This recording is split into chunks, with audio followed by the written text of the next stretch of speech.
Alright, so I'm using a large amount of clay because I'm going to make a platter. And you do want to throw these on the wheels that have the actual trays on it. Because when you go to transfer it off of these, it would basically wreck your plate. So make sure you are using one of them with the pedals so you can take the bat off of it when you're done. So start off with your clay, get it centered.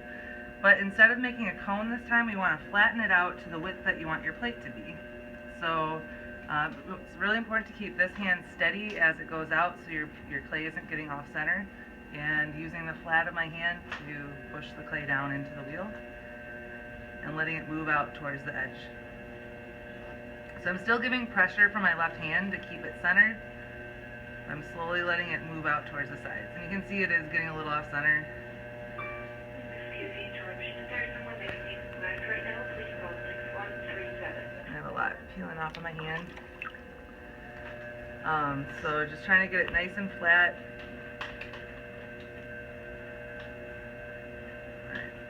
And once you get most of the width of what you want, just trying to slightly kind of press it in towards the center. Get the edges centered. And the wheel's pushing away from me because I have a lot of clay right now.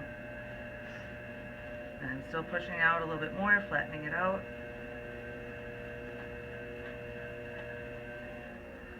I do know some people will, like, to help it get centered again, will do this.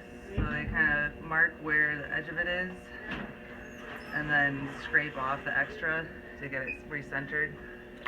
So if you're having issues with it, that is an option. It's super off on the edges. Mine's a little off, so I'm just pressing it a little bit just to try to get it recentered. Alright, so once you have it about the width that you want, then we're going to open up the middle. So I'm just using, instead of using my thumbs, I'm going to use my fingers this time. And going down, again, you want to have about that 1/4 inch space at the bottom. You don't want it to be too thin because we can trim it later, but about 1/4 inch is good. And then I'm using my fingers to pull that ridge back out towards the walls. So I'm just pulling back from the place where I opened it and trying to keep that inside as level as possible. Just pulling the extra clay out towards the edge. You can see some air pockets right there. You see them? You can hurt them. Pop those. So again, pulling back on that ridge.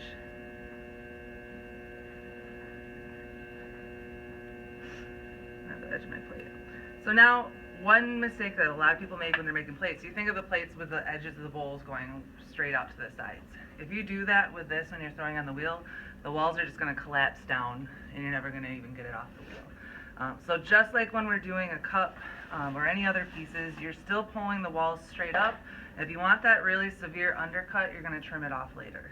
But if you bring the walls straight out like this at this point, they're just going to flop over. So still bring it out to the width that you want. At this point you can go and play around. I have some bumps in here, so I'm going to open it just a little bit more and pull that ridge back out. I like keeping that spiral pattern. And just pulling that extra clay out to the sides. You might do a couple passes on this before you actually get it the flatness that you want. You can also go back in with your rib tool and use this to really get it nice and flat and even. You can also use your sponge to get it nice and even. Just pressing the extra clay. It's up to you what you want to do. Alright, so get that extra out of there. Alright, so then we're just raising the walls like you normally would. So I'm working on the outside edge, and again I'm pulling straight up instead of out. Creating straight walls. You can bring it out a tiny, tiny bit. But again, to get that really that big undercut, you're going to be trimming it. So, and that's about as far out as I want to go. Again, I don't want to have it cantilever too much out. And then I'll trim this stuff off later. So from there, this is a basic plate. I would go and clean it up. Usually I like to go back and add that kind of spiral in. So I'll flatten it out with my sponge. and then I'll slow it down and just use my fingers to create a pattern. But this is all personal preference, so I'll go in and add my little spiral.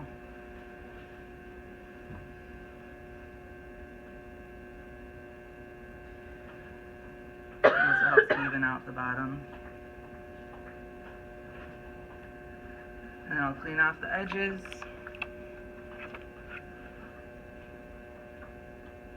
Get that even.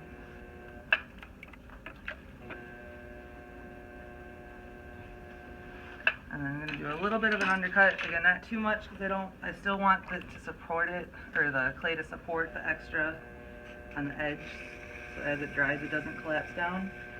But I'll trim a bit in there. Trim off my extra clay here.